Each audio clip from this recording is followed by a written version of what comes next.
살면서 누구나 한 번쯤은 궁금해하지만 아무도 정확히 알려주지 않는 주제들을 선정해서 얕게 한번 파보겠습니다.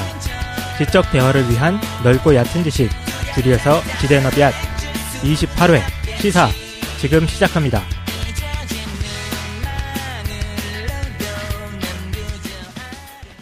한 주 잘 보내셨습니까? 네. 예. 오늘 자기소개하는 시간이 아니고 한 주간 있었던 얘기하는 시간인데 한 주간 어떻게 지내셨나요? 우리 김도인부터 물어볼까? 김도인 한 주 어떻게 보냈습니까? 왜 저 먼저 1번님? 뭐 아무나 하면 되지. 응. 뭐였지? 네, 저 오랜만에 좀 쉬었어요. 시간이 나가지고. 아, 쉬셨어요? 네네. 뭐 하면서 쉬셨습니까? 그냥 존재하면서 쉬었어요. 아, 존재하면서. 네, 오랜만에 존재를 했어요. 비잉. 네. 비잉 하셨구나. 아, 네. 그러셨군요. 야. 우리 깡 선생은 한 주 어떻게 보냈어요? 저요? 네. 재밌는 거를 많이 찾아가지고 게임도 하고 좀 쉬고 있는데. 아, 요즘에 다들 쉬고 있구나. 예. 잘 됐네. 무슨 게임 하고 이거 있습니까? 너무 웃겨. 쉬고 있는데 잘 됐다는 아이패드로 표현이. 그냥. 아, 아이패드? 예. 재밌더라고요. 추천 좀 하나 해주세요. 저도 뭐가 재밌어요? 해주세요. 좋아요. 게임. 이거 FTL이라고 네. Faster Than Light 라는 아주 독립 게임, 인디 게임 회사에서 만든 재밌는 게임인데. 아, 그래요? 예. 불가능합니다. 왜요? 빛보다 빠른 건 존재할 수 없기 때문에. 아, 무슨 뜻인데 그게? FT 뭐? Faster Than Light이라고 우주 탐사하면서. 네. 그렇구만. 불가능한 거네, 그지? 네. 알겠습니다. 독실이는 어떻게 지내셨나요? 저도 뭐 요즘은 약간 편안하게 잠도 좀 자고 날씨가 좋아가지고 그냥 감사하면서 살고 있습니다. 아, 그러셨군요. 그냥 저는 과학 지난번에 했었잖아요. 아, 예, 과학. 맞아요. 계속 보면서 사람들이 듣는 분들이 많이 싫어하시는구나. 과학은 역시 하면 안 되겠다. 아니야. 생각하면서 요번에 이제 토론이 많이 진행되더라고요. 그래서 좋은 것 같은데. 근데 네, 뭐에 대한 토론이냐면은 지대너비앗이 과학을 해도 되는가에 대해서 토론을 계속 하시더라고요. 그래서 영토 분쟁. 그러니까 근데 나눠졌죠, 그죠? 어떤 분들은 너무 재밌었다, 너무 쉽게 했다 그러신 분들이 계시고, 어떤 분들은 어려웠다. 근데 난 개인적으로는 되게 쉽게 하시는데 주제가 개인적으로는 이제 최 사장님이랑 얘기를 할 때 어떤 철학 쪽의 얘기와 뭐 의식도 일종의 좀 과학 영역이 결쳐 있으니까. 그죠. 제가 과학 얘기하는 걸 되게 좋다라고 생각하고 이제 시작을 한 거였는데, 이런 게 느껴졌어요. 확실히, 문과 사람들은 기초적인 과학도 어려워하고, 맞아요. 이과 사람들은 기초적인 어떤 철학이라든가 시사 주제들도 어려워하고, 그러니까. 이런 게 양분돼 있어. 사실 이런 너무... 벽을 좀 허물어보자라고 우리가 시작하는 거잖아요. 네네. 그런데, 좀 벽이 느껴지긴 했다는 생각도 들고, 그래도 또 격려해주신 분들도 많아서 되게 감사했습니다. 네. 그러니까 청취자분들이 대부분 인문이 너무 발달되신 분이 계셔요. 그랬던 것 같아요. 질문 수준이 너무 높았어요. 맞아요. 그래도 뭐 이 정도 수준으로 했으면은 블랙홀 이야기를 아주 만족스러운데. 재밌었어요. 재밌었어요. 많이 상처받아서. 아, 그러셨군요. 다음에는 칠판과 수학으로 지대 수학 국내 최초 수학 강의 이적분의 의미 이런 거. 알겠습니다. 방송 접자는 거야? 확률과 통계. 알겠습니다. 우리 좀 광고를 좀 하면 저희가 카페랑 페이스북 갖고 있습니다. 많이 들어오셔가지고 많은 말씀 해주셨으면 저희가 많이 참고하도록 하겠습니다. 예. 또 저희 광고 올라온 게 뭐 있었나요? 네, 광고들이 이번에 좀 많이 올라왔어요. 일단 원희원희님이 네. 이거 안 그래도 최 사장님이 요즘 그걸 안 한다고, 가상사연을 안 한다고 가상사연처럼 하나 읽어보시는 건 어떨지. 예? 우리가 가상사연을 안 하는 이유가 안 하는 게 아니라 저희가 에피소드가 바뀔 때마다, 그러니까 시사, 종교 바뀔 때마다 가상사연 넣는데 요번에만 못했어. 죄송합니다. 준비를 안 했어요. 근데 요번 에피소드가 너무 길다 보니까 가상사연이 없다고 생각하시는데 다음 해에는 있겠죠, 그죠? 예, 준비할게요. 네, 알겠습니다. 이거 가상사연이 어떻게 준비되냐면은 깡 선생이 그걸 써서 내용을 써가지고 저한테 주면은. 네, 그럼 되게 재미없게 써오거든요, 제가. 그러면 최 사장이 되게 재미있게 받고 있다. 근데 나는 혼자 쓰려니까 생각이 안 나는데 깡 선생 걸 참고해가지고 쓰고 있습니다. 예. 광고? 네, 광고 또 뭐 있습니까? 예. 이거 해야겠다. 네. 네. 채원이 님하고 용욱이 님하고 고등학교 헐레리 꼴레리. 고등학교 1학년 여학생인데요. 채원이 님이. 네. 그런데 남자친구이신 용욱이 님께서 네네. 추천을 해주셔갖고 지대너뱃을 듣고 계시는 거예요. 그래요. 대단한 것 같아요. 학생들이 고1이면 저는 그때 그냥 떡볶이만 먹고 있었는데. 글쎄요. 네. 팟빵 이런 거 팟캐스트 듣는다는 게 참 신기한 것 같아요. 인문학 주제에 관련된 거. 저도 고1 때는 저도 그냥 있었는데. 그치. 아직 문이과가 나눠지기 전이잖아요. 특히나. 그 폭넓은 지식들 접하고. 아무튼 중1 때부터 4년 동안이나 정말 친하게 지내던 친구분인데 8월 21일부터 사귀게 돼서 10월 9일 한글날이 50일이셨습니다. 야, 너무 디테일하게. 50일이셨군요. 축하합니다. 축하드립니다. 네. 그게 이제 친구였던 분, 4년 동안 만나던 친구였던 분이랑 연애하는 거 참 좋은 것 같은 느낌이 들어요. 뭔가 좋겠다. 그러니까 친구였다가 연인으로. 네. 그죠? 5,000일까지 가시기를 저희가 기원하겠습니다. 5,000일이면 얼마예요? 몰라. 10년 되나? 5,000 광년 이렇게. 3,600 무슨 말입니까? 예. 5,000 광년 무슨 말이야?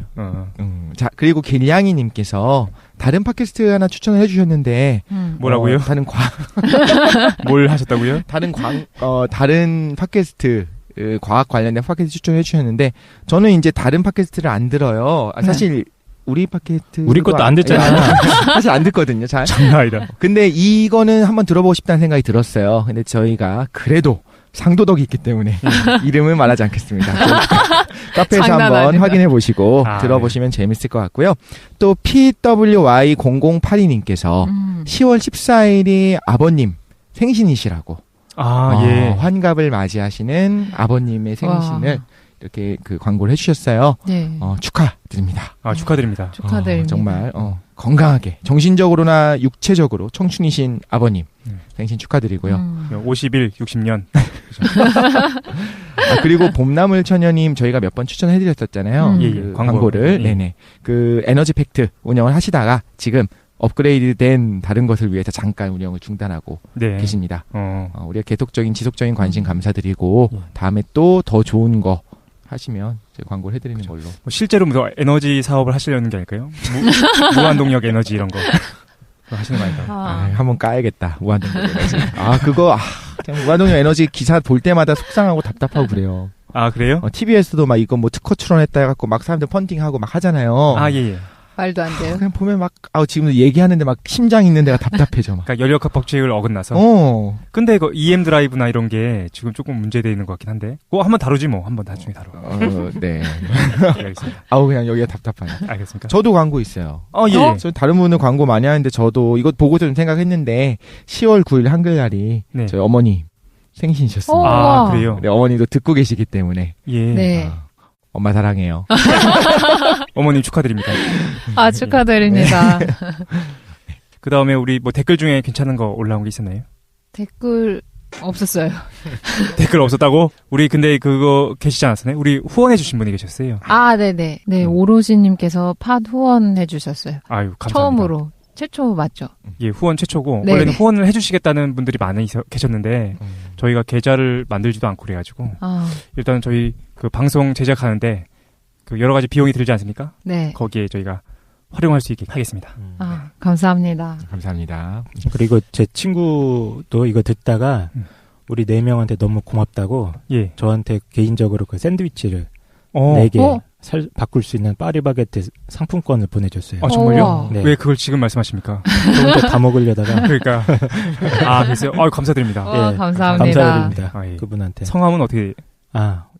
그분도 닉네임으로 부를게요. 홍챔프라고. 홍챔프. 예, 굉장히 정열적인 복서인데. 실제로요? 아마추어 복싱 챔피언이고 그래요. 진짜요? 잘해드려야 되겠다. 좀 무섭다. 근데 인생이 안 풀리니까 계속 이렇게 복싱에만 열중하더라고. 죽창을 드는 것처럼. 그러면 이제 실제로 오늘 내용으로 좀 들어가야죠. 오늘 시사를 좀 우리가 오래 했습니다. 시사 우리 4번째 시간인데 시사 맞아. 시사 같지 않아. 아니야, 시사 맞아. 우리가 25회 때 일부로서 이제 이스라엘과 팔레스타인 얘기를 했고 이거 반응이 너무 좋았어요. 그죠? 그 다음에 그 이후에 논란의 중심이 됐던 26회 일간 베스트를 또 시사로 다룬 다음에 27회에서는 그 강입작 충돌기 LHC에 대해서 얘기를 했습니다. 그리고 오늘 28회인데 실종에 대한 얘기를 좀 해보려고 하는데 말씀하신 대로 이게 시사인가 좀 의심스러워. 근데 일단 해보도록 하겠습니다. 뭐 대충 아무나 하면 되지, 그지? 그래서 실종에 대한 얘기를 좀 진행할 거고, 원래는 저는 이걸 한 30분 안에 끝내려고 했어요. 근데 시사가 2시간씩 배정이 되면서 도대체 뭘 해야 되나 좀 걱정이 돼가지고 일단 그래서 원래 육해공 우주 해가지고 하나씩 실종에 대해서 얘기하려고 했는데 그렇게 많은 시간이 말할 게 있는 건 아닌 것 같아가지고 일단 2개만 좀 하겠습니다. 첫 번째는 좀 현실적인 거. 얼마 전에 있었죠. 말레이시아기 항공기 실종 사건에 대한 얘기를 잠깐 한 다음에 그 다음에 이어가지고 2부에서는 히말라야 외계인 실종 사건이 있었어요. 그래서 그거에 대해서 다뤄보려고 합니다. 일단 먼저 말레이시아기 실종 사건 얘기를 잠깐 할게요. 편하게 오늘은 들으시면 될 것 같아요. 일단 우리 잘 몰라요. 말레이시아기 실종 사건에 대해서. 왜냐면은 그때 한국이 좀 복잡했죠, 그죠? 복잡한 것도 있었고 한국이 실제로 연결된 문제가 아니었기 때문에 간단하게 한번 좀 살펴보겠습니다. 원래는 얘가 뭔가 특별한 게 있을 줄 알았어. 완전히 사라졌잖아요. 그래서 뭔가 버뮤다나 맞아요. 너무 궁금했어요. 버뮤다나 뭐 우주에 납치됐거나 뭔가 있을 줄 알았거든요. 근데 결론만 먼저 말씀드리면 아무것도 없다. 그냥 평범한 실종이에요. 평범하다가 좀 이상하지만 평범한 실종. 그게 격추 얘기도 할 거예요. 네. 그러니까 말레이시아 항공사가 지금 이제 좆됐거든요. 근데 2가지 측면에서 좆됐습니다. 왜냐면은 2가지 일이 겹쳐 발생했어요. 하나는 실종 사건이 있었고 최근에 격추도 된 거야. 그러니까 둘 다 말레이시아 항공사에서 발생한 거라서. 그렇구나. 네네. 같은 거 아니에요? 그 실종된 항공기가 격추된 거잖아요. 그렇게 미스테리로 끌고 가려고 하시는 분들이 계셨는데 전혀 다른 거예요. 그러니까 기종이 약간 비슷하긴 한데 시간 차이가 있죠. 그죠. 한 4달 정도 차이가 있고 사망한 사람들도 다 달라요. 그러니까 전혀 다른 거야. 격추는 얼마 전에 그죠. 있었던 거고 그 얘기도 할 겁니다. 실종은 꽤 예전에 있었던. 그렇죠. 실종은 3월에 있었고 격추는 언제였지? 7월인가 8월인가? 7월이에요. 7월이에요. 그래서 2개가 말레이시아 항공사에서 한 거고 지금 말레이시아 항공사는 말도 아닙니다. 그러니까 탑승객도 없고. 근데 그 얘기도 이제 하게 될 거예요. 그래서 2가지 알아보려고요. 말레이시아기 실종 사건은 뭐였고 2번째로 격추는 뭐였고 현재 말레이시아 항공사는 어떻게 되었는가 요거를 간단하게 좀 알아보려고요. 저희 뭐 이렇게 보험 처리가 됐는지 이런 것도 나오나요? 보험 처리요? 결국엔 다 보험으로 하잖아요. 근데 네. 그렇죠. 오. 항공사 자체가 그렇게 막 그런 경우는 없지. 그렇지. 항공사 자체도 보험을 들었으니까. 그렇죠. 그죠. 그리고 그런다고 하던데 그 보험 회사도 또 다른 데 보험을 든다고 또. 그렇지. 가장 큰 국제 금융권이다 하는 거죠. 어쨌든 별 내용 없어요. 일단 말레이시아기 실종 사건 개요부터 말씀드리겠습니다. 2014년 3월 8일 말레이시아 쿠알라룸푸르에서 이륙해서 중국 베이징으로 가던 말레이시아 항공 MH370 편이 연락이 두절되며 벌어진 항공 실종 사건을 말레이시아기 실종 사건이라 부릅니다. 그러니까 그 모델이 좀 달라요. 격추된 거는 MH17기였고 실종된 건 MH370 편인데 기종은 보잉 777인 게 똑같은데 이름만 좀 달라요. 궁금한데 네네. 이게 그러면 그 격추된 비행기 처음에 언론사에 나왔을 때 실종됐다 어디 간지 모르겠다 이게 나왔어요? 아니 격추된 거는 바로 격추된 거예요. 바로 격추됐다고 나왔어요? 격추되자마자 단군이 쐈다는 그거 아닌가요? 이 맞아요. 그렇죠. 그럼 제가 그거를 헷갈리시는 네네 헷갈려서 그렇죠. 엮어서 그러니까 생각했나 서로 다른 거야. 네. 근데 먼저 실종인데 이거는 아예 없어졌는데 지금 어디 있는지 몰라요. 그 얘기 잠깐 하겠습니다. 그래서 말레이시아에서 이제 중국으로 가던 비행기였거든요. 그러니까 3월 8일 날 있었습니다. 그래서 227명이 죽었는데 뭐 14개 국적으로 이루어진 사람들이 돌아가셨어요. 대부분 다 중국 사람이야. 153명 정도가 중국 사람이고 나머지는 이제 말레이시아, 인도네시아, 호주, 프랑스, 미국 이렇게 있는데 어떤 내용이었냐면은 지금은 어떤 물증도 없어요. 그러니까 사라졌고 너무나 오랜 시간이 지났기 때문에 학계나 업계에서는 전원 사망한 것 같다라는 거죠. 근데 어디 있는지 모르겠다라는 겁니다. 사건의 경과를 좀 말씀드릴게요. 어떻게 이루어졌는가? 좀 지도를 한번 생각해 봐야 될 것 같은데 지도를 한번 보면 동남아가 복잡하지 않습니까? 네. 아주 쉽게 얘기하면 말레이시아는 2개의 섬으로 돼 있어요. 그러니까 사과 2개 딱딱 있다라고 생각하시면 됩니다.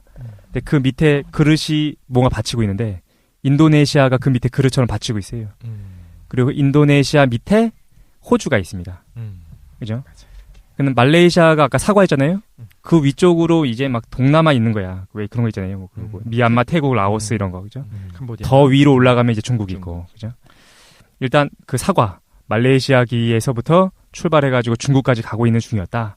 3월 8일 00시 41분, 그러니까 12시가 지난 시간이었는데 말레이시아 항공 보잉 777기가 쿠알라룸푸르에서 이륙합니다. 부앙 이륙한 거지.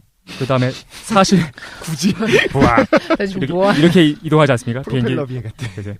40분이 지난 다음에 조종석에서 이제 관제탑으로 최후 무선이 자동으로 전달돼요. 그리고서 딱 2분 후에 무선 응답기가 꺼집니다. 갑자기 이제 통신이 두절된 거죠. 그 이후에 어떤 일이 발생하냐면은 진짜 신청이네. 꺼진 다음에 9분 정도 있으면은 레이더망에서 갑자기 사라집니다. 그러니까 폭발한 거냐? 근데 폭발은 또 아니야. 그냥 갑자기 사라진 거예요. 그리고 나서 45분이 돼서야 그 관제탑에서는 확인이 안 되는데 말레이시아 군에서 레이더에서 포착이 됩니다. 근데 어디서 포착되냐면은 위로 쭉 올라가고 있었는데 갑자기 왼쪽, 그러니까 서쪽이죠. 서쪽으로 갑자기 방향을 틀어서 이동하고 있는 모습이 군 레이더에 포착돼요. 그리고는 사라집니다. 잠깐만요. 예. 항공사 레이더에서는 사라지고요. 그렇죠. 항공사 레이더에서는 갑자기 사라진 거야. 근데 원래는 위로 쭉 올라가야 돼. 말레이시아에서부터 중국까지. 근데 군 레이더에서는 왼쪽으로 선회해서 뭔가 회항하려고 하는 듯한 모습으로 보였다라는 거죠. 근데 이따가 얘기하겠지만 이게 논쟁이 돼요. 왜냐면 서쪽으로 회항을 하려면은 인도네시아를 지나가야지. 그릇처럼 인도네시아가 받치고 있으니까. 그런데 인도네시아 군에서는 뭐라 발표하느냐? 그런 거 없었다는 거예요. 그래서 이게 이상합니다. 얘가 어디로 갔는지 모르겠어. 그런데 북쪽으로 간 건 아닌 것 같아요. 왜냐면은 동남아의 어떤 나라에서도 없었다. 뭔가. 잠깐 이해가 좀 안 가는 게 말레이시아가 있고 예. 중국을 가려면 이렇게 동북쪽으로 북동쪽으로 가는 거잖아요. 그렇죠. 근데 서쪽으로 회항을 하면 인도네시아는 아래에 있는 건데 인도네시아가 말레이시아를 그 아예 다 감싸고 있거든요. 근데 아예 감싸고 있어요. 그렇죠. 이륙한 지 그렇게 오래되지 않고 레이더망에 잡힐 수 있는 거리여야 되는 거야. 근데 안 잡히죠. 어쨌든 이런 일이 있었습니다. 이게 경과야. 그래서 그냥 사라졌어. 어떻게 사라진지 모르겠다라는 거죠. 근데 일단 여러 가지 해석이 있습니다. 하이제킹. 그게 제일 먼저일 것 같은데. 어떤 거? 납치하는 거. 아. 딱 납치 아니에요? 딱 들었을 땐 납치 같은데. 저는 아무런 정보 없이 지금 생각하는 건데. 이제 외계인으로 엮어갈 것 같긴 하지만. 아니야, 이거 못 엮을 게 없어. 정말? 그러니까 얘네가 어디로 갔는지 모르겠어. 북쪽도 아니고, 그것도 인도네시아를 건너간 것도 아니고. 그런데 나중에 여러 가지 얘기가 나오거든요. 뒤에 나올 텐데, 지금은 그 몰디브가 있어요. 그 몰디브는 이제 인도 아래쪽에 있거든요. 그러니까 한참 가야 돼. 서쪽으로 가서 한참 간 다음에 몰디브에서 사람들이 뭘 발견하냐면은 그 비슷한 시각에 아주 낮은 고도로 날아가고 있는 보잉 777기를 확인해요. 근데 그거는 지금 중요하게 다뤄지진 않는 것 같아. 그리고 이따가 또 얘기하겠지만 그 인도양이라고 해가지고 호주 옆에 있는 바다가 인도양이거든요. 거기에서 이제 블랙박스의 음파가 발견이 됩니다. 그건 조금 이따 얘기할게요. 그래서 사람들이 지금 어쨌든 추락한 건 아니냐 그런 얘기가 있는데 어쨌든 사실은 뭐냐? 사실은 그냥 없어진 거다. 아무것도 없다는 거죠. 이거에 대한 해석 어떻게 해석하냐면은 일단 말레이시아 공군에서는 레이더 자료 발표를 통해 가지고 사고기가 서쪽으로 향한 것은 분명히 보인다라는 거죠. 반면 인도네시아 측에서는 아니다. 국방장관이 발표했어. 인도네시아에서. 인도네시아 최서단에 있는 군 레이더 기지에서 사고기는 물론 어떤 외국 항공기도 포착하지 못했다라고 발언했다는 거죠. 근데 포착 자체를 못한다는 게 좀 말이 안 되지 않아요? 우리 일본에서 뜨고 지는 것도 그러니까. 우리 한국 레이더에서 다 보일 텐데. 그러니까 미스테리지. 없어졌어요. 그런데 이게 좀 재밌는 게 근데 이게 끄면 된대. 그러니까 뭐냐면은 우리는 그런 거 생각하잖아요. 뭐 전지구적인 막 인공위성이 있어가지고 막 촬영하면 될 거 같잖아. 근데 그런 게 아니라 아이폰하고 비슷하다고 그러던데. 그러니까 우리가 아이폰을 켜놓고 있으면 기지국에서 우리를 찾잖아요. 왜냐면 우리 아이폰에서 뭔가 보내는 거니까. 근데 아이폰을 끄면은 얘네가 못 찾아. 그러니까 레이더에 안 잡힌다고? 그러진 않을 텐데. 그치, 레이더에 안 잡히지 않을 것 같아, 그지? 그러니까 저도 지금 정리를 좀 해보면은 원래 정상적인 항로를 가야 되는데 이 비행기가 그 항로를 서쪽으로 상당히 이탈을 해서 그렇죠. 한 5에서 6시간 정도를 통신이 꺼져 있었다고 제가 들은 것 같거든요. 교신이 없이 그렇게 쭉 가다가 사라진 거다. 아니, 그렇진 않고 그 2시간 정도를 가다가 왼쪽으로 꺾은 다음엔 아예 없어졌어요. 그러니까 아무도 발견을 못했어. 근데 그동안 통신이나 교신이 이루어지지 않았다. 그렇지. 그렇게 우리가 예측하고 있어요. 그러니까 통신이 없는 상태에서 날아갔을 거다라고 예측하고 있지만 증거 자료는 아무것도 없다. 그 두 가지가 있는 것 같아요. 일단 관제탑으로 보내는 건 자기의 위치 정보를 계속 자동으로 보내는 것 같고 그거를 끄게 되면은 그쪽에서는 관제탑에서는 모르는 거지. 네, 맞아요. 그리고 군 레이더라든가 관제탑에서 그 신호를 받는 거 말고 레이더를 통해서 추적하는 거는 좀 별개로 따로 맞아요, 추적이 맞아요. 가능할 것 같아요. 근데 이거 지금 이거 뒤에 나올 건데 앞에 다 나오네. 그 여러 가지 방법이 있대요. 그러니까 비행기를 아주 고도를 낮추면 레이더에 발견되지 않는 가능성도 있다고 하는데 그러기에 또 힘들어. 왜냐면은 그쵸. 인도네시아를 지나가야 되는데. 근데 몰디브 쪽에서는 발견된 것 같은데 같은 항공인지 모르겠다라는 거죠. 근데 한번 생각해봤어요. 이게 뭐 찾기가 그렇게 어려운가 생각이 들었는데 덕력이 갑자기 발동해가지고 도대체 얘 크기가 얼마나 하길래 지구에서 발견이 안 되는가를 한번 생각해봤거든. 크잖아요. 777이 꽤 큰데. 그래서 보잉 777의 길이를 좀 봤더니 63m야. 날개도 우리가 정사각형이라고 생각합시다. 그러면 63제곱미터 정도 되는 크기예요. 되게 큰 거지 사실은. 그죠? 그리고 나서 이제 지구의 크기를 한번 궁금했어요. 지구의 크기가 얼마큼 되나 면적이. 표면적을 보니까 표면적이 5억 1,400만 제곱킬로미터. 그래서 요거를 한번 생각해봤어요. 그랬더니 계산 결과가 어떻게 나왔냐면은 독실이 모공 속에는 모낭충이 살고 있습니다. 모낭충의 크기가 0.3mm. 그렇죠? 꽤 크네. 되게 커. 네, 모낭충 4마리를 허리띠로 묶는 거예요. 그리고 나서 서울에다가 놓고 그 모낭충을 찾는 거랑 사실 비슷해요. 서울의 크기가 대략해서 이제 605 제곱킬로미터거든요. 그러니까 사실 서울에서 모낭충 찾는 거랑 비슷한 거다라고 볼 수 있어요. 쓸데없는 비유라는 생각이 그러니까 나는 지구가 그렇게 큰지 몰랐어. 지구가 너무 큰 거야. 어쨌든 쓸데없는 거 한번 해봤습니다. 사실은 할 게 없어가지고. 수색의 과정! 이게 이제 흥미진진 아니고, 이제 수색의 과정을 좀 보면, 3월 8일날 사고가 있지 않았습니까? 그 다음날, 베트남 공군이 여러 가지를 발견해요. 기름띠도 발견하고, 바다에서 문짝도 발견하고, 그런데 결론만 말씀드리면, 아무것도 관련이 없었다라는 거죠. 기름띠도 딴 거였고, 문짝도 다른 거였다라는 거죠. 그래서 이게 어디 갔는지 궁금하잖아. 그 다음날, 3월 10일이 되면, 말레이시아 당국에서 어마어마한 걸 합니다. 그래서 총리가 주도해가지고 국가적 차원에서 50년 경력의 전문 주술사를 부릅니다. 그래가지고 요게 문제가 됐어. 말레이시아 당국에 자주 기용된 경력이 있는 사람이래요. 그래서 한 번 하는데 몇 천만 원에서 몇 억대를 줘야 되는 어마어마한 주술사라는 거야. 잠깐 이거 지금 공식적으로 했었던 사실만 얘기하는 거죠. 그죠? 팩트를 얘기하는 거죠. 그죠? 국가적 차원에서 이 사람을 이제 거금을 주고 불러가지고 이 사람 이름이 이브라함 마트진이라고 하는데 이제 본명은 뭐 라자 보모라는 사람이래요. 그래서 주술 의식을 진행했어. 근데 이게 굿을 버린 거구나. 굿을. 한국처럼 말씀 잘하셨는데 뭐 작두를 놓고 뭔가 타고 하면 좀 포스가 있잖아. 얘네가 어떻게는 좀 찾아봤어요. 동영상이 있더라고. 찾아봤더니 어떻게 하냐면은 이제 너무 놀랐어. 그 제자 3명이 있습니다. 제자 3명이 이제 양복을 입고 있어요. 걔네들을 이제 일렬로 이렇게 앉히는 거야. 앞바다리 한 다음에 일렬로 앉힌 다음에 맨 앞에 있는 애가 나무 막대기로 노를 젓는 신용을 하고 있어요. 두 번째는 바구니를 가지고서 물을 푸는 신용을 하고 있습니다. 그리고 세 번째는 양손에 코코넛을 들고 위아래로 흔들고 있어요. 그러면 이제 이 주술사가 해석하는 거야? 아니요. 노래를 불러요. 노래를 불러요. 노래를 부르고 그 앞에 기자들이 어마어마하게 있어. 막 사진 찍는 거죠. 그리고 나서 뭐라고 했느냐, 이 사람이 이렇게 얘기합니다. 비행기는 아직 날고 있던가 아니면 바다에 추락했던가 둘 중에 하나다. 야, 나도 그런 얘기는 하겠다. 이 미친놈이죠, 이거. 이게 그 실제로 사진을 보니까 굉장히 코믹한데요, 이 사진 보니까. 사진 코믹해요, 이거. 이브라힘 마트진 검색을 하면은 굉장히 무슨 그 공항 바닥 같은 데 앉아가지고 세 사람이 예. 요거를 동영상으로 보면 더 웃깁니다. 이거 근데 여러 가지 생각했어요. 이거를 무시해야 되나. 근데 뭐 모르지. 우리가 어떤 영적 세계라는 게 만약 있다면 모르는 거니까. 잠깐만, 다음 날이라고요? 다음 날. 다음 날? 사고 나고 날고 있을 수는 없잖아. 연료가 없으니까. 날 수도 있지. 영적인 힘으로. 그러니까 나는 이걸 듣자마자 외계인의 납치인가? 라고 생각도 했었는데. 뭐 우리가 여러 가지 예언을 할 수 있는 거죠. 그죠? 근데 이제 이거죠. 착륙했을 리는 없다라는 거잖아요, 이 사람은. 여전히 날든가 추락했든가. 그러니까 이 사람은 그냥 막 얘기한 거지. 막 얘기하는 거야, 그냥. 이것 말고도 여러 가지가 있어요. 그 뭐죠? 어떤 막대기 같은 걸로 눈에 대고서 막 비행기를 보는 신용을 하고 막 별의별 걸 다 해. 근데 이건 좀 모르겠어요. 어쨌든 이런 일이 있었다는 거죠. 그래서 국제적인 비난이 좀 있었습니다. 그리고 좀 시간이 지나가지고 이틀 정도 지나서 아까 말씀드렸던 그 몰디브에서 관측이 돼요.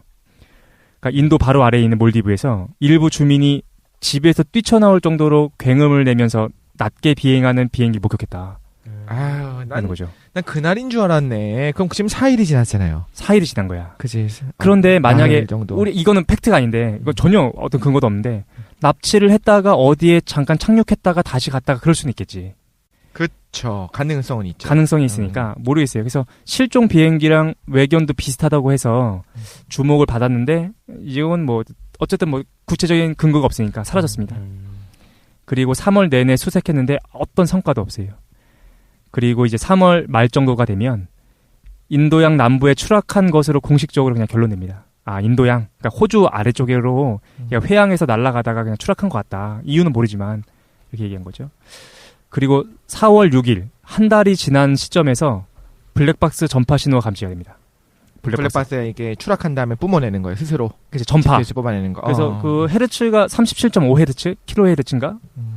라고 했는데 블랙박스의 배터리 수명이 약 30일 정도래요. 그러니까 한 달이 지났으니까 거의 꺼져가는 시점에서 뭔가 블랙박스 신호 같은 걸 발견한 거야. 그래서 중국이 최초로 블랙박스 주파수인 37.5kHz를 감지한 데 이어서 호주도 해당 주파수를 감지합니다. 근데 어디서 감지가 되는지 몰라가지고 막 서로 헤매요. 근데 꺼지기 직전이잖아? 결국 꺼집니다. 그래서 못 찾아요. 근데 중요한 게 이게 정말로 이 비행기의 주파수냐는 좀 의심스러운 것 같아. 그러니까 그냥 뉴스를 보면 마치 요 말레이시아 항공기의 주파수인 것처럼 보이지만 모든 블랙박스의 그쵸. 주파수가 동일해요. 37.5. SOS 신호 같이 여기 있으니까 가져가라. 그치? 이 신호를 국제 공통으로 하겠죠. 그러니까 누구의 신호인지 모른다라는 거죠. 원래 근데 블랙박스에 대해서 좀 알아봤더니 블랙박스가 육지에서는 이거 소리를 안 낸대요. 전파를 안 보낸다고 하더라고. 물에 닿으면 화학적 반응에 의해서 한 달 동안 전파를 보낸다라고 하더라고요. 그래서 4월 14일 날 결국 배터리가 방전되면서 위치 추적 조사를 중단하고 지금은 어쨌든 아무것도 없다. 모른다. 그 블랙박스가 얘 건지도 몰라. 그래서 그냥 없어졌어요. 없어지고 땡! 끝났다라는 거죠. 좀 냄새가 나는데요. 납치. 근데 납치했어도 뭔가 보여야 되는데 어디인지 모르겠다라는 거죠. 근데 납치했으면 뭔 요구가 있어야 되잖아요. 그냥 아무런 요구 없이 납치를 해요? 어떤 특정한 단체에서 중국 무슨 어디 입장에서 입장을 발표했어요. 우리가 했다! 근데 아무런 근거도 없어. 어떻게 했는지 그런 것도 없어가지고 이 사람도 묻혔고 지금 아무것도 없습니다. 성공한 납치일 수도 있죠.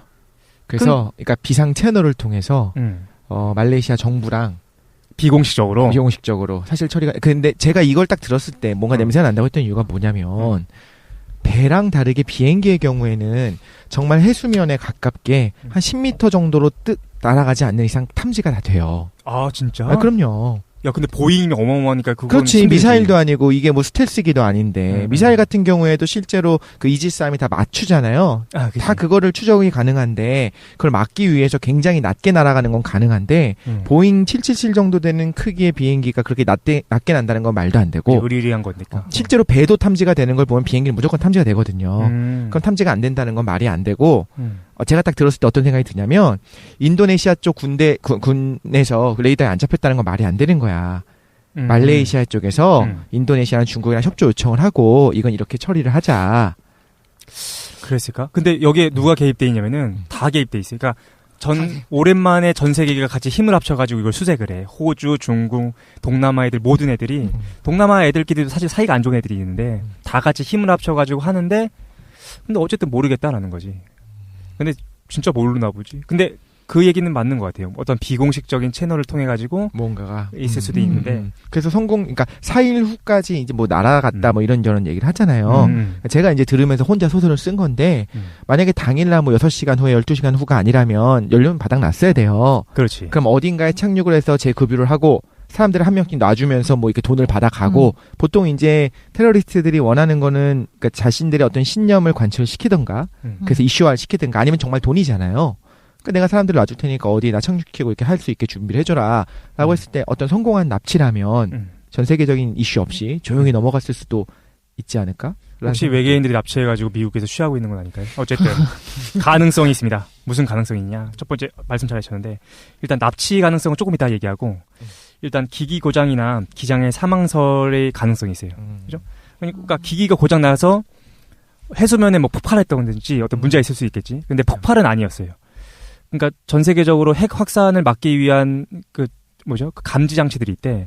근데 거기서 폭발은 없었다라는 것도 있고, 실제로 이제 오래된 전문가들에 따르면 비행기가 차라리 폭파돼가지고 그러면 찾기가 쉽대요. 왜냐면은 비행기 안에 들어있는 것들 중에서 대부분이 다 물에 뜬다는 거야. 뭐 의자나 뭐 이런 것들. 그래서 발견되기 쉬운데, 그쵸. 만약에 바다에 추락한 거면 아주 원상태 그대로 그냥 추락했어야 되는데 쉽지 않다라는 거지. 완전히 해체가 돼버리면, 예를 들면 블랙박스 같은 경우에도 물에 녹으면 이제 오렌지 색깔 원래 오렌지 색깔이야. 그래서 이제 나 여기 있다라는 거를 보여주기 위해서. 그치. 근데 육지에 추락하는 경우에는 찾기 힘들 수도 있을 것 같은데, 실제로 그런 경우도 많았고, 제가 좀 비행기 되게 좋아하거든요. 그래? 또 비행기 뭐 추락 사건이라든가 이런 것들에 대해서 항공사고 수사대나 그런 거 다큐도 좋아하고 글도 되게 많이 봤어요. 좋아했어요, 그냥. 비행기 좋아하는데. 역시 덕후. 비행기를 좋아하는데 왜 떨어지는 걸 좋아하는지 모르겠지만 우리도 신기하다. 비행기에 몇 번 있었잖아요. 격추된 적도 있었고 괌 추락 네, 사고니 맞아요, 뭐니 맞아요. 그런 것들을 보면서 이제 원인들을 분석한 거 보면서 되게 혼자 되게 뭐라고 해야 되지, 안타까우면서도 비행기라는 것 자체가 남자들이 좋아하는 것 같아요. 근데 어쨌든. 근데 이 얘기를 들으면서 어떤 생각을 했냐면, 바로 바다에 정말 깨끗하게 떨어지면 찾기 힘들거든요. 그렇게 될 수도 있나? 근데 난 몰라서. 그러니까. 그리고 땅에 추락하는 경우에는 찾기가 원래 힘들대요. 땅에 추락하는 진짜? 경우. 차라리? 완전 폭발해갖고 막 폭발을 하고 하더라도 거의 현장 접근도 힘들 수 있고, 비가 많이 온다든가 이런 경우에는. 근데 지금 얘기는 이제 모순된 게 뭐가 있냐면, 사실 레이더잖아요. 그지, 레이더. 레이더에서 사라진다는 건 말이 안 되거든. 그리고 그 오랜 기간 동안 기장이 연락을 안 했다는 게 좀 문제가 되는 건데, 그 얘기 잠깐 해볼게요. 그래서 일단 확실한 건 뭐냐면, 서쪽으로 방향을 틀어서 회항하려는 흔적이 있었다는 게 중요한 거지. 그러니까 뭔가 조치가 있긴 있었던 것 같아. 그치. 갑자기 회항하려고 했으니까. 근데 보통은 회항하기 전에 기기가 고장나서 회항하는 거라고 한다면 보통은 허락을 받는데요. 그렇죠. 그러니까 기장이 허락을 받고 관제탑에 근데 그런 게 없었다라는 거죠.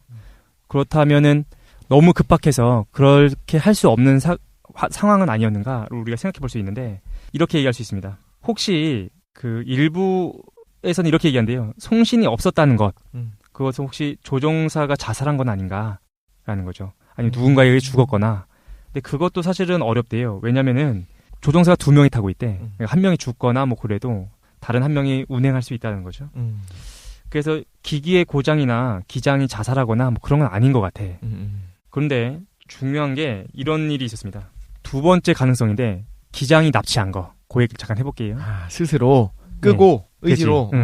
기장이 납치한 거는 지금 미국이랑 말레이시아에서 가장 유력하게 생각하고 있는 가능성 중에 하나인데, 기장을 지금 확인해봤습니다. 기장이 어떤 사람인가. 그런데 기장의 집을 탈탈 털어봤더니 석연치 않은 것들이 보이기 시작했어요. 대표적으로 뭐가 있냐면, 이 사람이 비행 시뮬레이션을 집에서 하는데, 인도양의 인도, 스리랑카, 몰디브, 뭐 그다음에 디에고 가르시아, 그런 공항에 착륙하는 연습들을 계속 했다라는 흔적이 나타났다는 거예요. 그러니까 이 기장이 납치한 것은 아닌가라는 지금 의심을 하고 있는데, 근데 중요한 건 이것도 아닌 것 같아. 왜냐면은 이 비행을 하기 전에 기장이 몇 시간 전에 갑자기 바뀌었대요. 그러니까 모른다는 거구나. 우리가 납치를 하려면은 오랜 기간 동안 계획한 거를 자기가 하는 거지, 급하게 바꿨는데 그렇게 하긴 쉽지가 않다라는 거죠. 그래서 기장에 의한 납치도 아닐 것 같다라는 생각도 지금 진행하고 있다고 합니다. 그럼 테러의 가능성이냐? 라는 거죠. 그게 제가 알기로는 이제 몇 번의 테러가 있었잖아요. 네. 그 다음에 이제 그 조종석 안으로 들어가는 것 자체도 거의 불가능에 가깝고. 네. 아, 그래? 안 열어주잖아요. 옛날에는 저희 어렸을 때는 내 꿈이 조종사였다 이렇게 얘기하면 이제 착륙한 다음에 한번 구경도 시켜주고 그런 게 있었어요. 지금은 이제 영화를 봐도 나오지만 절대 못 들어가게 해요. 안 열어줍니다. 그래. 그리고 만약에 테러의 경우에 바로 비상 버튼을 눌러가지고 테러다라고 하는 것들을 관제탑으로 뿌려주고, 근데 그 의지적으로 끄지 않으면 안 되는데 지금 껐다라는 거잖아요, 문제는. 그지. 근데 부기장도, 사실 그거는 확실하지 않아서 조사를 안 했는데, 부기장이 좀 이상했대. 부기장이 이제 막 아까 전에 못 들어가게 하는데 사람들을 부르기도 하고, 여러 가지 뭐 생각해 볼 수 있을 것 같은데, 어쨌든 기장에 의한 납치는 아닌 것 같기도 하다라는 거죠. 테러의 가능성이냐? 봤더니 그 탑승한 승객 중에서 2명이 도난된 여권을 사용하고 있었대. 그래서 이거 테러인가라고 봤더니 그 2명도 그냥 다른 나라에 입국하려고 했던 사람들이고 테러도 아닌 것 같다라는 거죠. 그래서 지금은 결론 그냥 모르겠다라는 거죠. 그래서 지금은 그냥 잠정적으로 결론 냈어요. 인도양에서 침몰한 것 같다. 그런데 근거는 없다라는 거죠. 어쨌든 이게 말레이시아기 MH370기 실종 사건의 전말입니다. 끝입니까? 두 번째. 그래서 말레이시아기 피격 사건도 준비했어. 이 할 게 너무 없어가지고. 어떻게 피격됐는가. 요거는 짧아요. 아니, 근데 이게 왜 시사예요? 지금 한 게? 죄송합니다. 원래는 요 실종 사건하고 피격이 뭔가 연결고리가 있는 줄 알고 조사한 거야. 그리고 버뮤다도 뭔가 엮을 수 있을 것 같아가지고 연결했는데 조사해보니까 그냥 아무것도 없어. 아무것도 없고. 예전에 괌에 우리 비행기 추락하고 있었잖아요. 예. 근데 그런 거에 대해서는 요즘은 다 공개가 돼요. 마지막 블랙박스 내용이라든가 교신 내용이라든가 심지어 책도 나왔거든요. 근데 그때 뭐 예를 들면 고도가 굉장히 많이 낮아지고 있었는데 기장이 우리가 되게 권위적이었던 거예요. 우리 항공사들이. 그래서 굉장히 지금 고도가 낮은 걸 다 인지를 하고 있었어. 부조종사도 알고 있고 뒤에서 이제 신호 하시는 분들이 이게 3명이 타고 있는 기종이었는데 그런데 말을 못 하는 거예요. 고도가 이상하게 낮다. 기장님 좀 위험한 것 같은데요. 좀 고도를 높이시다. 이 말을 못 하는 거야. 권위적이라. 그 얘기 들었던 거. 그게 너무 심해가지고 심지어 때리기까지 했다고. 기장이 부기장을 때릴 수 있는 상황이었던 거예요. 일종의 우리나라 같은 경우는 또 공사 출신들로서 이제 조종사가 이제 되기도 하고 하니까. 그리고 뭐 이런저런 게 있겠죠. 그래서 그 사건 이후로는 또 그러니까 이게 얘기 다 녹음이 돼 있어요. 이상하다. 오늘 너무 고도가 낮은데 이렇게 혼잣말 정도 하는 정도 수준이고 안 됩니다. 지금 좀 높입시다. 위험합니다. 이렇게 얘기를 못 하는 거예요. 블랙박스사에 그렇게 다 녹음이 돼 있는 거지. 그래 그걸 이제 우리나라 항공사뿐만 아니라 전 세계 모든 항공사들이 그걸 갖고 교육을 시키고 이제 해요. 이제 그래서 어떻게 바뀌냐면 무조건 그 콕핏 안에서 조종석 안에서는 무조건 자유롭게 이야기할 수 있게. 좀 문제가 있는 것 같고 위험한 것 같으면 권위주의를 깨야 된다는 거죠. 근데 그거를 이제 책도 여러 번 나왔었고 다큐멘터리도 있고 이제 아티클들 이렇게 인터넷에 돌아다니는 거 보면 있어요. 거기도 그런 얘기들이 나오거든요. 동양권에서 이런 사고가 발생할 수밖에 없는 상황이었다. 한국이 사례가 됐구나. 그렇죠. 그리고 그 어떤 책들은 뭐 아웃라이어 이런 책들 보면은 그거에 대해서 이런 조사를 해요. 맞아요. 이런 식으로 조종사들이 되게 권위주의를 가지고 함부로 선배한테 대들지 못하는 문화권의 나라들 이렇게 쫙 목록이 있고 안 그렇고 자유롭게 할 수 있는 나라들이 있고 한국 그래서 이제 항공사고에 대해서 사고 자체는 되게 안타깝고 비극이긴 한데 그걸 가지고 우리가 또 좀 배우는 것들도 있는 것 같아요. 이런 문화가 어떻게 나타날 수 있구나. 어쨌든 이 어떤 내용도 없는 시사를 그렇게 연결시켜 주셔서 감사합니다. 이게 참 일단은 그래서 말레이시아기 피격 사건은 짧게 할게요. 실종 사건 후 4개월이 지났습니다. 그랬더니 말레이시아기가 사라졌어 또 이번에는. 난 그래서 같은 건가 조사를 해봤는데 다른 겁니다. 전혀 다른 거고 얘는 MH17편이 격추당한 사건인데 어떻게 격추됐냐면은 이게 7월 17일 날 있었던 거예요. 먼저 이제 네덜란드를 출발한 비행기가 독일을 건너서 폴란드를 지나서 우크라이나를 건너서 러시아로 들어가려고 하는 그 국경에서 격추된 거죠. 그래서 7월 17일 이것도 12시야. 12시 15분에 네덜란드를 떠났던 그 비행기가 현지 시각으로 그 다음날 이제 06시죠. 06시 10분 도착했어야 되는데 이륙한 지 4시간 만에 러시아와 우크라이나 국경지대에서 갑자기 연락이 두절됩니다. 그리고 나서 바로 이제 잔해랑 탑승객의 시신들이 발견됐고 목격자도 나오고 그래서 격추된 거다라고 이제 바로 알 수 있었던 그런 사건이었어요. 그래서 어디 가고 있는 건가요? 말레이시아 쿠알라룸푸르에 가는 거였어요. 네덜란드에서. 근데 그거를 육지 쪽으로 가네요. 그렇네. 육지 쪽으로 가는구나. 신기하네. 최단 코스로 가려고. 어쨌든 그렇게 가고 있었는데 원인 지금 우크라이나가 지금 문제가 있지 않습니까? 그래서 정부군이 있고 반군들이 있어요. 반군들은 이제 친러시아 쪽 애들이고 둘이 지금 전쟁을 하고 있는데 지금은 이제 우크라이나의 반군, 그러니까 친러시아 사람들이 오인 사격한 것이다라는 가능성이 가장 유력하게 돼 있습니다. 격추당한 위치 자체가 우크라이나랑 러시아 국경 인근으로 우크라이나 정부군과 친러시아 분리주의 반군 교전 중인 지역입니다. 그래서 지금도 이제 서로 비난하고 있어요. 정부군이랑 반군이 서로 니네가 격추시킨 거 아니냐 이렇게 지금 하고 있는 중입니다. 근데 우크라이나 정부 측에서는 이렇게 얘기하고 있어요. 그러니까 반군들 니네가 부크 미사일이라는 게 있대. 부크 미사일이 이제 격추용 미사일인데 이제 그 4발씩을 갖고 다니다가 한 발씩 쏘는 건데 그 비행기 하부에서 폭발하게 돼 있대요. 그래서 비행기를 이제 산산조각 내 가지고 이제 격추시키는 건데 이게 반군들이 그 부크 미사일을 훔쳤나 봐요. 그래서 니네가 그거 갖고 있고 그걸로 한 거 아니냐라는 거죠. 근데 반군이 재밌는 게 자기들이 자랑했어. 우리가 부크 미사일 갖고 있다. 이런 것도 이제 SNS로 막 자랑하고 그런 일이 있었습니다. 근데 지금은 그 트윗은 좀 사라졌다고 해요. 그래서 실제로 말레이시아 항공 여객기는 방금 말씀드린 것처럼 그 북후 미사일에 맞아서 산산이 조각난 거고 서방 측에서도 이제는 반군들이 그 우크라이나군 수송기를 오인하고서 격추한 것이다라고 결론 내린 상태입니다. 반면에 반군 측에서는 그런 거 아니다. 정부군에서 그렇게 한 거다라는 거고 러시아 측이 되게 재밌는 얘기를 했어요. 러시아 측에서는 뭐라고 얘기하냐면은 반군을 지지했겠지. 그래서 정부군이 이거 푸틴이 탄 줄 알고 저격한 거 아니냐. 그렇게 얘기하고 있는데 이거는 러시아에서 종종 있는 일이죠. 공중 저격. 아 그래? 거. 네. 그래서 우크라이나가 우리도 그랬었잖아. 진짜? 우리 뭐 있었는데? 공중 저격을 얘기하신 거예요. 저격은 아니었지만. 아 그래? 근데 이건 사실은 불가능한 얘기죠. 그러니까 아무리 우크라이나가 이제 바보여도 푸틴이 타고 있는 비행기를 격추할 일은 없으니까. 그래서 어쨌든 결론은 대충 어떻게 났냐면은 우크라이나 반군들이 격추시킨 거다라고 이제 결론이 난 사건입니다. 그래서 별 내용이 없어. 별 내용 없네. 근데 이거 거의 대부분 승객이 어디 나라가 타고 있었어요? 대부분 승객이 네덜란드인들이. 네덜란드인이었어요. 근데 그럼 그 국가에서는 아무런 뭔가 제재 조치를 안 해요? 나라에? 네덜란드에서 이제 조사하고 하고 있는데 그 지역이 분쟁 지역이라서 쉽게 유엔이나 들어가기가 좀 어려운 상태인 것 같다라는 겁니다. 그러면 국제 서방 세계에서는 누굴 비난하죠? 반군과 러시아를. 그렇지. 그러니까 좀 정치 싸움으로 벌어지네요, 이게. 그렇죠. 그 반면에 러시아는 정부군의 소행이다라고 얘기하는데 지금은 뭐 알 수 없다고 하는데 일단 그게 다 있는 거야. 자기들이 자랑했던 그 SNS 트윗이나 그게 다 있어가지고. 그러니까 그게 있다라고 이야기한 거고 그걸 쐈다라는 증거는 사실상 없는 거죠. 근데 사실은 있어요. 여기 반군 사령관이 비슷한 시각에 우리가 어떤 비행기를 격추시켰다. 그래서 자네들을 이것도 SNS에 올렸다가 바로 삭제돼요. 왜 나 SNS 줄 알고. 근데 군사기밀 아니고 왜 SNS에 트위터를 하는 거야? 그러니까 군인들이 요즘에 다 트위터. 야 오늘 하나 맞췄어. 그러니까 그런 일이 있었어요. 아까 북후 미사일이었나요? 예. 북후 미사일을 그럼 예를 들면 4개를 탈취했으면 그쪽에도 계속 니네가 했지라고 하면 4개 다 있다는 걸 보여주면 되잖아요. 그것도 사실은 있었어요. 그것도 트윗으로 올라왔는데 그 북후 미사일을 갖고서 이동하고 있는데 그 북후 미사일이 3개만 있는 게 또 발견이 되고. 그러면 얘네가 한 것 같아. 그러네. 방문한 것 같아. 근데 이제 자기네들도 미안하고 실수는 그렇죠. 실수니까 일 수도 있고 어쩌면 또 정치적인 게 뭐 있었을 수도 있겠네. 이슈화 시키려고 하는 것들이. 그렇죠.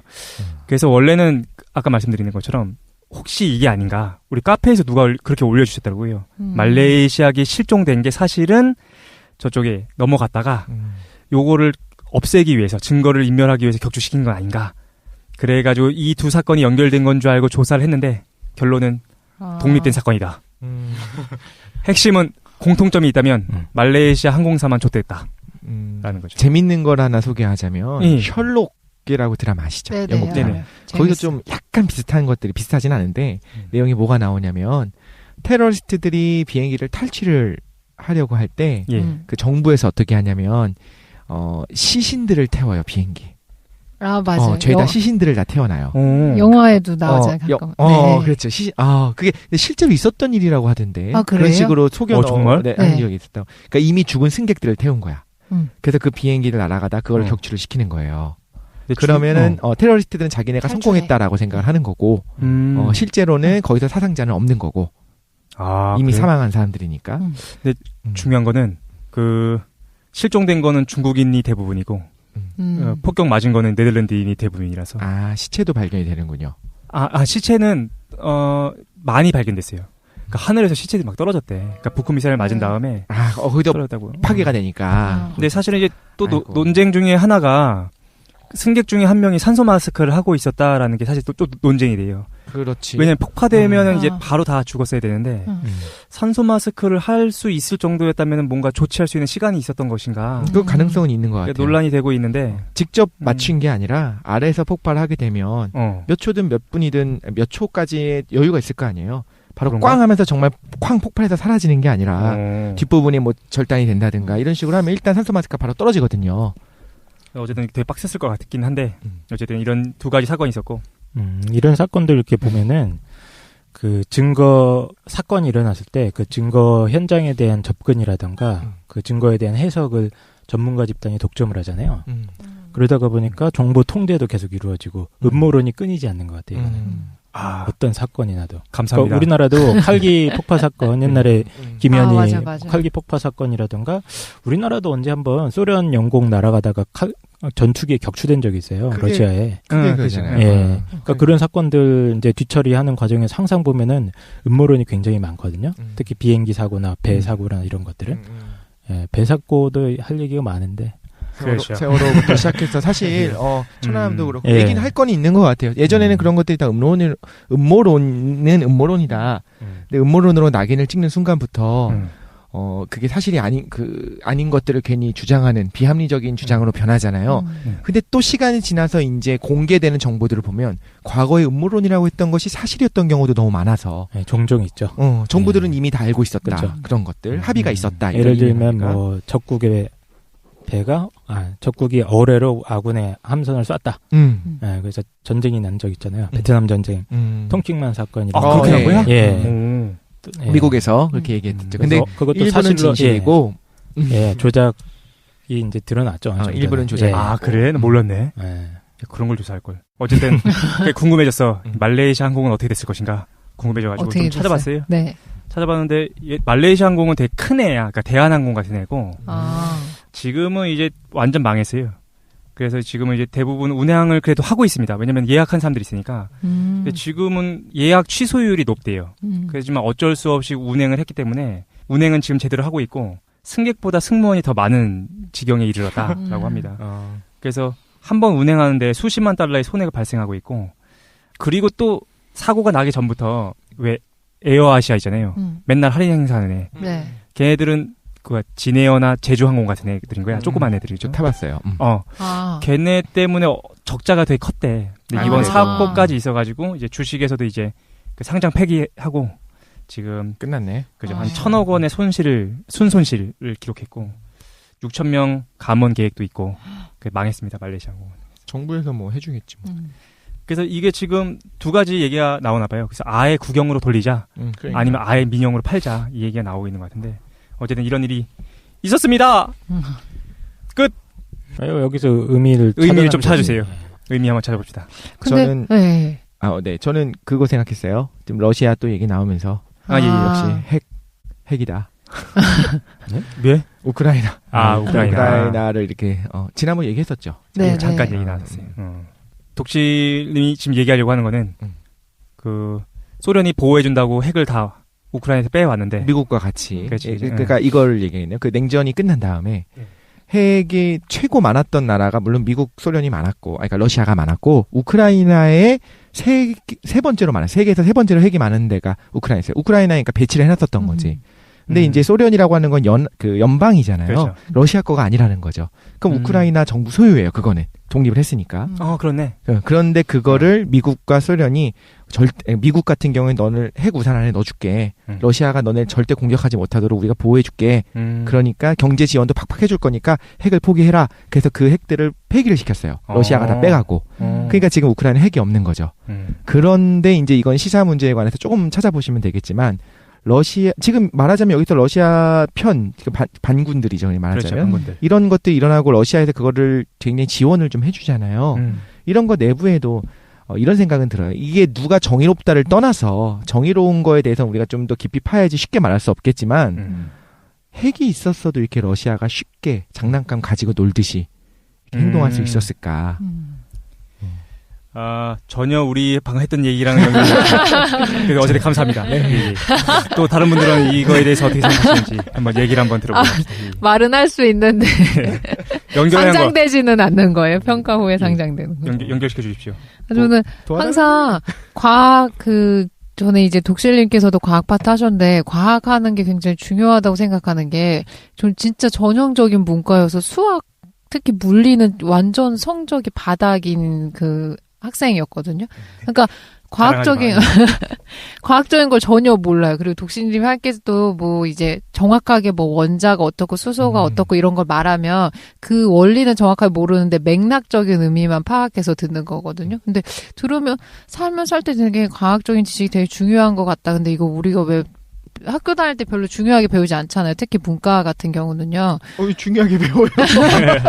내가 안 배워서. 그러니까. 이해를 못해서. 그래서 항상 암기식으로 가르쳐줘서 이해를 못했던 것 같아요. 그냥 단순히 암기 시키니까. 그래서 처음에 이제 하기 싫어가지고 안 한 경우가 많았었는데 근데 이렇게 하다 보니까 크니까 어떤 일이 발생하냐면 과학 쪽에서 연관되는 거에 대해서는 되게 뭘 편협하게 생각하게 되는 것 같아요. 제가 배운 과학적 지식은 뭐냐면 영화를 통해서 보는 것들이 대부분인 거예요. 그러니까 제가 맞다. 실제로 과학이랑 연관되는 일을 이제 발생하게 되면 현실에서 어떤 일이 발생하냐면 굉장히 영화처럼 착착착 진행될 거라고 생각하는 거예요. 지금 세상에 되게 최첨단이라고 생각하는 거예요. 그래서 말레이시아기가 뭐 실종되거나 추락했다 그러면 완전 우리가 영화에서 본 것처럼 최첨단 장비를 동원해가지고 금방 해결이 날 것 같고 그렇지. 네, 그러니까 되게 극단적으로 사고하게 되는 것 같아요. 그러니까 그 정부 컨트롤 센터가 딱 있어가지고 네네, 그 맞아요. 영상들이 막 공중에 떠 있어가지고. 네네.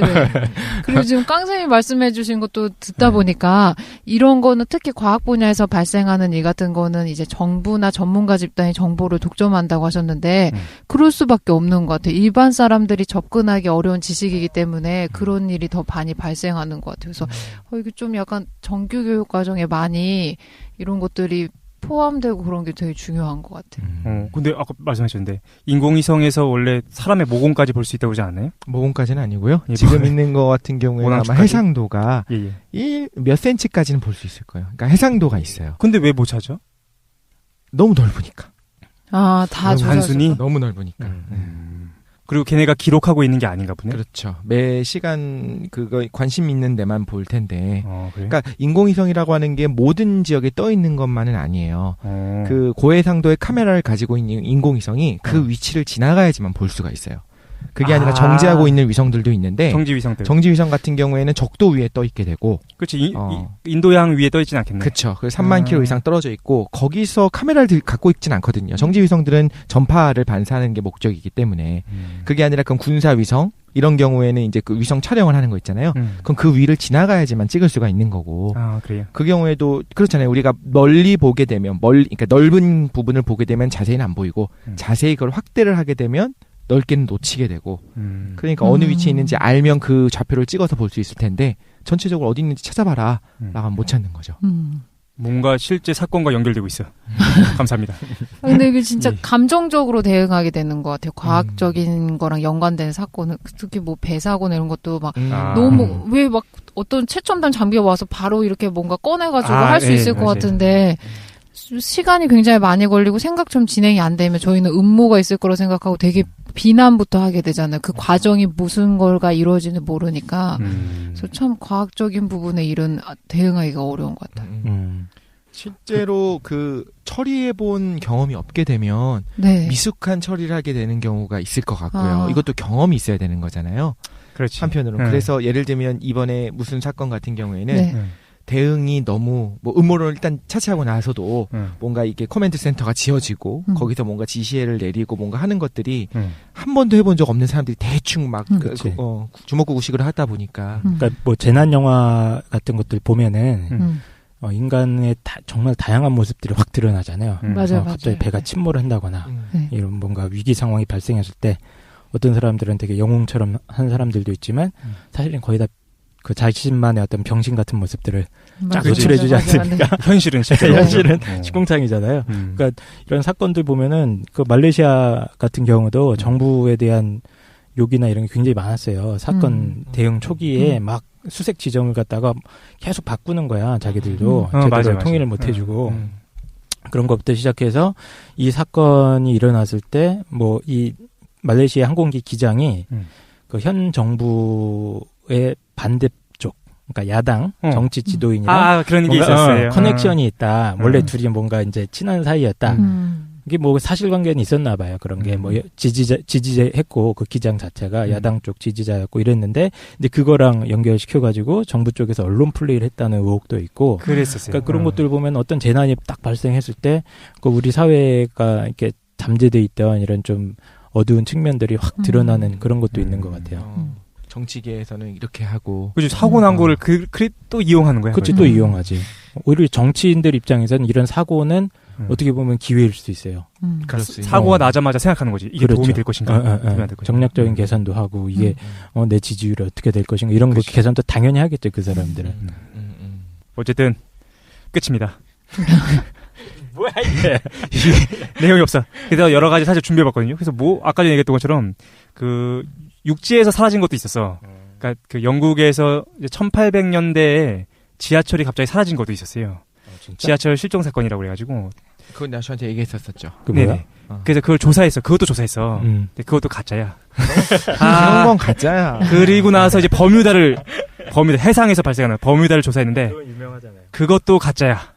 버뮤다도 특별한 게 너무 없는 거예요. 그래서 실종 사건들은 음모론이 많이 발생하고 있는데 실제로 파보면은 타당한 어떤 합리적인 이유가 다 있더라. 좀 생각이 들어가지고. 근데 원래 최 사장님 그러지 않았잖아요. 왜? 그러니까 이게 미셀인 줄 알고 파는데 파니까 별게 없는 거야. 예전에는 막 우리 저랑 같이 차 타고 다니면서 엄청 막 이렇게 토론하면서 갔던 게 뭐였었냐면 네. 지하철 실종?